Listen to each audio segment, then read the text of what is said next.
The flu sweeping the country has hospitals reeling and searching for new ways to cope with the flood of patients. Emergency rooms overwhelmed, one hospital putting up tents.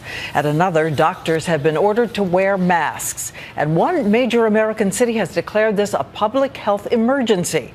ABC's Linsey Davis is on the front lines for us tonight.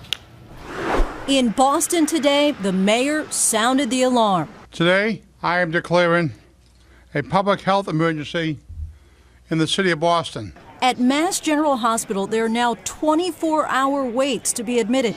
And when you do get in to see a doctor or nurse, they'll now be wearing protective masks. What's really been a problem for us has been the increase in volume, where we're seeing unprecedented levels of both hospital crowding and emergency department visits. It's not just Boston. One Pennsylvania hospital is so inundated with the flu, they've set up a special tent outside the emergency room to deal with those patients. And in Minnesota, where they've already had almost 1,000 confirmed cases of the flu, they're trying everything to stop the spread. Please, we implore you to stay home when you are sick. For up to 5 days, you may be infected and contagious without a single symptom.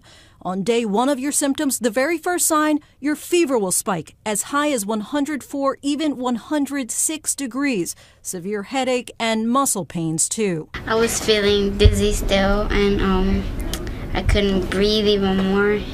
My face was all sweaty. By day 3, add on a sore throat, stuffy nose, and a dry cough. This happens to be day 3 for Lawrence DeLoach. I feel weak. I've never been hit by a Mack truck, but I feel like this is it.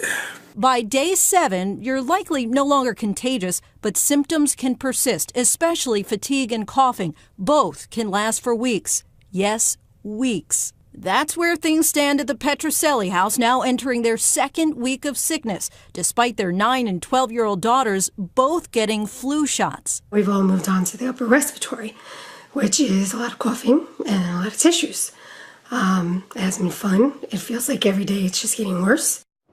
There is a crowd inside the emergency room here at St. Luke's tonight. The hospital calling the flu outbreak here severe. About 20 to 25% of the patients inside the ER tonight all have flu symptoms, and flu season isn't expected to hit its peak until the end of the month, Diane. Oh, Linsey, thank you so much, and we really feel for all of you who sent us those videos. I want to bring in ABC senior medical contributor, Dr. Jen Ashton. So, Jen, what should people do at home if they think they're feeling the first symptoms? 3 important steps for people to take, Diane, if someone in their household is sick. The first thing is starting antiviral medication. If someone in the house has a known or suspected case of the flu, probably a good idea to start Tamiflu or an antiviral medication. But again, not for the common cold. Second thing, you want to make a sick room. This is pretty much like isolation as we do in the hospital. This person should not be sleeping or eating with others.